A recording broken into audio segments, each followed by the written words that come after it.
विद्यार्थियों, बीए तृतीय वर्ष की कक्षा में आज आपका एक बार पुनः स्वागत है। आज शिक्षक दिवस भी है। आज हम आपको जयशंकर प्रसाद द्वारा लिखित आंसू खंड काव्य के कुछ छंदों का अर्थ समझाएंगे, उनकी व्याख्या हम आपको बताएंगे। आंसू पर इससे पहले हमने एक परिचर्चा भी आयोजित की थी और आंसू के विषय में संक्षिप्त परिचय भी मैंने इससे पहले एक वीडियो दिया था आपको।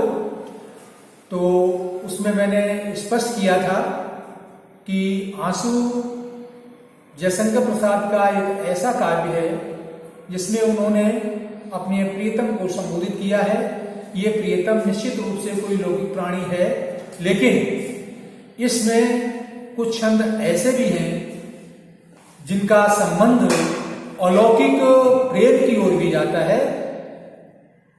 कुल मिलाकर कहना यह है कि प्रसाद जी ने जो अपना व्यक्तिगत जो प्रेम था उसको एक सार्वभौमिक प्रेम के रूप में प्रस्तुत किया है।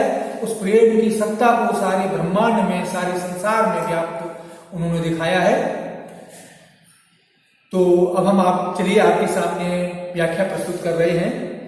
चमकूंगा धूल कणों में, सौरभ हो उड़ जाऊंगा, पाऊंगा कहीं तुम्हें तो ग्रह पथ में टकराऊंगा। जयशंकर प्रसाद अपने प्रिय को संबोधित करते हुए कहते हैं कि हे प्रियतम, चमकूंगा धूल कणों में, मैं तुम्हारे प्रति, तुम्हारे प्रेम के प्रति पूरी तरह समर्पित हूं। मेरा प्रेम धूल कणों में, जैसे धूल के कण रोशनी में चमकते हैं, उसी तरीके से मेरा प्रेम जो तुम्हारे प्रति है वो उसी प्रकार से चमकता रहेगा। सौरभ हो उड़ जाऊंगा, मैं सौरभ की तरह सुगंधी है चारों तरफ उड़ती है, उसी तरीके से मेरा प्रेम जो है चारों तरफ उड़ करके तुमको प्राप्त कर लेगा। पाऊंगा कहीं तुम्हें तो ग्रह पथ में टकराऊंगा, और तुम्हें अगर कहीं पर भी प्राप्त करूंगा तो मैं तुम्हें निश्चित रूप से प्राप्त कर लूंगा। ग्रह पथ में टकराऊंगा। ग्रह पथ मतलब ग्रह पथ कहते हैं रास्ता। ये मानते हैं कि ये पृथ्वी, ये दुनिया गोल है, अपनी धुरी पर घूमती रहती है। कहना प्रसाद ये चाहते हैं कि हम तुम्हें प्राप्त करके रहेंगे, हम तुम्हें प्राप्त कर लेंगे, और तुम्हें प्राप्त करते करते हमारा अगर शरीर भी चला गया तब भी कहीं न कहीं ये गोल दुनिया में, ग्रह पथ में हम तुम्हें कहीं न कहीं प्राप्त कर लेंगे, अर्थात कभी न कभी हमारा तुम्हारा मिलना हो जाएगा। जो घनीभूत पीड़ा थी मस्तक में स्मृति सी छाई। देखिए विद्यार्थी, इसमें प्रसाद स्पष्ट कर देते हैं वो जो उनका प्रेम था, जो प्रेम उनके हृदय में जो प्रेम पला था, जो प्रेम उन्हें जीवन में मिला था, वो प्रेम आज जबकि उन्हें प्राप्त नहीं है, उनका प्रेमी उनको छोड़ के जा चुका है या वो प्रेमी से अलग हो गए हैं, लेकिन वो प्रेम उनके मस्तिष्क में, उनकी स्मृति में निरंतर बसा हुआ है। और बस बस कर धीरे धीरे क्या हुआ, जो घनीभूत पीड़ा थी, जो पीड़ा घनीभूत इकट्ठी हो गई थी, धीरे धीरे जो प्रेम जन जो पीड़ा थी इकट्ठी हो रही थी, मस्तिष्क में स्मृति सी छाई, और मेरे मस्तिष्क में स्मृति बनकर वास कर रही थी। स्मृति के रूप में जो घनीभूत हुई थी, घनीभूत इकट्ठी हो गई थी जो पीड़ा, दुर्दिन में आंसू बनकर वो आज बरसने आई। दुर्दिन मतलब ऐसा समय, बुरे समय में। बुरा समय इसलिए है कि आज कभी अपने प्रिय से अलग है, अपने प्रिय का उसके साथ साथ नहीं है, इसलिए कभी कह रहा है कि आज दुर्दिन में, अर्थात जब तुम मेरे साथ नहीं हो तो वो आज बरसने आई। वो पीड़ा, वो प्रेम आज आंसुओं के रूप में नीचे आ रहा है। कहना चाहते हैं कि प्रीतम, हमारा तुम्हारा साथ था, जब हम तुम्हारे साथ रहते थे तो उस समय की जो प्रसन्नता के, आनंद के, मिलन के जो क्षण थे, उनकी स्मृति मेरे मस्तिष्क में निरंतर घनीभूत हो रही थी, इकट्ठी हो रही थी। आज दुर्दिन में, आज बुरे वक्त में, जब तुम मेरे पास नहीं हो, मेरे साथ नहीं हो, आज बरसने आई, तो वो स्मृति आज पीड़ा बन करके, आंसू बन करके जो है आज बरस रही है। वो पीड़ा, वो स्मृति जो पीड़ा के रूप में इकट्ठी हुई थी, वो आंसू बन करके आज बरस रही है। मेरे क्रंदन में बसती क्या वीणा जो सुनते हो, धागों से इन आंसू के ये जो करुणा पट होते हो। वे मेरे प्रीतम, मेरे क्रंदन में बसती क्या वीणा जो सुनते हो, ये मेरे प्रीतम, मैं तुम्हारे वियोग में, तुम तुमसे मिलने की आकांक्षा लेकर के मेरी आंखों से निरंतर आंसू बहते हैं। मैं निरंतर रो रहा हूं, मैं क्रंदन कर रहा हूं, और तुम ऐसा लग रहा है जैसे मानो मेरे क्रंदन में भी तुम्हें संगीत की आवाज आ रही है। तुम मेरे क्रंदन को भी संगीत की आवाज की तरह तुम सुन रहे हो, दौड़कर तुम मेरे पास नहीं आ रहे हो। धागों से इन आंसू के निज करुणा पर ढूंढते हो, मेरे नासों से अर्थात तुम्हारे विरह में, तुम्हारी पीड़ा में जो मेरे नेत्रों से आंसू बह रहे हैं, ऐसा लगता है मेरे इन आंसुओं से तुम करुणा रूपी वस्त्र का निर्माण कर रहे हो। अर्थात मेरे आंसुओं की मेरे जो पीड़ा का, मेरे नेत्रों जो आंसू बह रहे हैं, उन आंसुओं से तुम अपने हृदय में करुणा वस्त्र का निर्माण कर रहे हो। अर्थात मेरे आंसुओं से द्रवित होकर के मेरे प्रीतम तुम निश्चित रूप से मेरे पास आओगे, क्योंकि मेरे आंसुओं से तुम्हारे हृदय में निश्चित रूप से करुणा उत्पन्न होगी। रूपक अलंकार इन पंक्तियों में है। समस्त संघों में प्रतीकात्मकता, लाक्षणिकता का प्रयोग किया गया है। रो रो कर सिसक कर कहता मैं करूं कहानी, मुक्ति प्रकाश अलंकार। हे मेरे प्रियतम, हे मेरे प्रिय, मैं रो रो करके सिसक कर अर्थात निरंतर अनवरत आंसू बहा करके मैं अपनी पीड़ा तुमसे कहता था। मैंने अपने हृदय की पीड़ा, अपने हृदय का प्रेम रो रो करके सिसक करके मैंने तुम्हारे सामने प्रस्तुत किया। मैंने कहा लेकिन तुम सुमन नोचते सुनते करते जाने।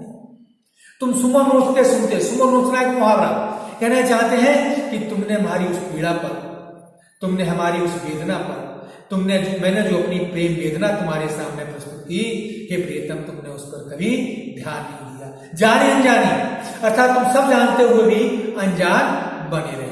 विद्यार्थियों कहना चाहते हैं कि मेरे प्रियतम, तुम अच्छी तरह जानते हो कि मेरे हृदय में जो पीड़ा है, मेरे आंखों से जो आंसू बह रहे हैं, मेरे हृदय में जो वेदना है, वो तुम्हारे प्रति प्रेम को लेकर है, जो आज मुझे प्राप्त नहीं है। मैं अपनी इस वेदना को तुम्हारे सामने रो रो करके कहता था, सिसक कर कहता था, और तुमने मेरी उस पीड़ा पर कभी ध्यान नहीं दिया।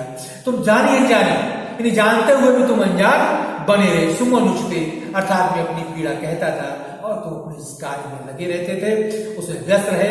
तुमने कभी मेरी पीड़ा के ऊपर ध्यान नहीं दिया। मैं बल खाता जाता था, मोहित बेसुध बलिहारी, अंतर के तार खिंचे थे, तीखी थी तान हमारी। मैं बल खाता जाता था, मैं पीड़ा से, मैं वेदना से पीड़ित था, मैं वेदना से उद्वेलित था। वेदना मेरे हृदय में चारों तरफ व्याप्त थी, उस वेदना के कारण मैं बल खाता था, मैं उद्वेलित था। मोहित बेसुध बलिहारी, और मैं तुम्हारी प्रेम वेदना में, मैं तुम्हारे प्रेम में पूरी तरीके से बेसुध हो चुका था। अर्थात मुझे अगर केवल कुछ ध्यान आ रहा था तो आपका प्रेम ही ध्यान आता था। प्रियतम, मैं तुम्हारे प्रेम में पूरी तरीके से डूबा हुआ था। अंतर के तार खींचे थे, तीखी थी तान हमारी। पीड़ा के कारण, वेदना के कारण, जो मेरे हृदय में तुम्हारे प्रेम को लेकर वेदना थी, हे मेरे प्रियतम, जो तुमने तुमने मुझसे मिलना छोड़ दिया है, उस विरह के कारण जो मेरे हृदय में जो वेदना थी, उस वेदना के कारण अंतर के तार खींचे थे। मेरे अंदर जो है, अंदर बहुत ही अधिक पीड़ा के तार खींची हुई थी, अर्थात बहुत अधिक मेरे अंदर पीड़ा हो रही थी। तीखी थी तान हमारी, और हमारी तान तीखी थी, अर्थात वेदना से व्यथित होकर मैं तुम्हारे प्रति बड़ा तीखा हो गया था। अर्थात तुम्हारे प्रति तीखे शब्दों का भी प्रयोग मैं कर देता था, मैंने किए थे। झंझा झकोर गर्जन था, बेली थी नीरद माला, पाकर शून्य हृदय को सबने या डेरा डाला। इसमें देखिए प्रतीकात्मक शैली का प्रयोग किया गया है। झंझा झकोर गर्जन था, बेली थी नीरद माला। ऐसा कहते हैं कि प्रसाद जी का जो पहला संस्करण था, उसमें था की जगह है शब्द का प्रयोग था। इसमें था का है, इससे लगता है कि उस समय जब उन्होंने लिखा था तब प्रेम तुरंत का था, अब समय बीत गया है, इसलिए 10 साल बाद उन्होंने संस्करण प्रकाशित कराया, उसमें था का प्रयोग किया कि झंझा झकोर गर्जन था, बिली थी नीरद माला। कि मेरे हृदय में झंझा झकोर प्रतीत है दुखों के, झंझा कहते हैं आंधी को, झकोर कहती है हवाएं, कि मेरे हृदय में आंधियां थी, अर्थात मेरे हृदय में विरहजन्य वेदना उद्वेलित हो रही थी। बिजली थी नीरद माला, चारों तरफ बादल छाए हुए, जैसे आकाश में बादल छाते हैं, वैसे ही मेरे हृदय में निराशा रूपी बादल छाए हुए थे। बिजली थी, और जैसे आकाश में जैसे आंधियां चलती हैं, बादल छाते हैं, उसी तरीके से मेरे हृदय में प्रेम की आंधी चल रही थी, बादल छाए तो निराशा थी, और जैसे बादलों में कभी कभी बिजली कड़कती है, उसी तरीके से मेरे हृदय में, उस निराशा वाले हृदय में तुम्हारी स्मृति, तुम्हारा स्नेह बार बार कौंध जाता था। पाकर इस शून्य हृदय को सबने डेरा डाला। मेरा हृदय शून्य था, हे प्रीतम, मेरे हृदय में कुछ नहीं था। पहले बार ही तुमने मुझे जो है प्रेम करना सिखाया, और तुम्हारे चले जाने के बाद मेरा जब हृदय शून्य हो गया, तब इन सब ने डेरा डाला। अर्थात मेरे हृदय में वेदना ने, निराशा ने, पीड़ा ने डेरा डाल दिया। डेरा डालना मुहावरा है, अर्थात मेरे हृदय में पूरी तरीके से वेदनाजन्य जो व्यथाएं हैं, निराशा है, वो मेरे हृदय में पूरी तरीके से व्याप्त हो गई है। अब मैं तुम्हारे वियोग में निरंतर वेदना से, विरह से व्यथित हूं। तो बच्चों, विद्यार्थियों, इस प्रकार से कुछ छंदों की व्याख्या मैंने आपके सामने प्रस्तुत की। आगे और भी कुछ छंद है जो पठनीय है, व्याख्या जिनके लिए अपेक्षित है। अगले कालांश में हम उन छंदों की आपके सामने व्याख्या प्रस्तुत करेंगे। बहुत बहुत धन्यवाद।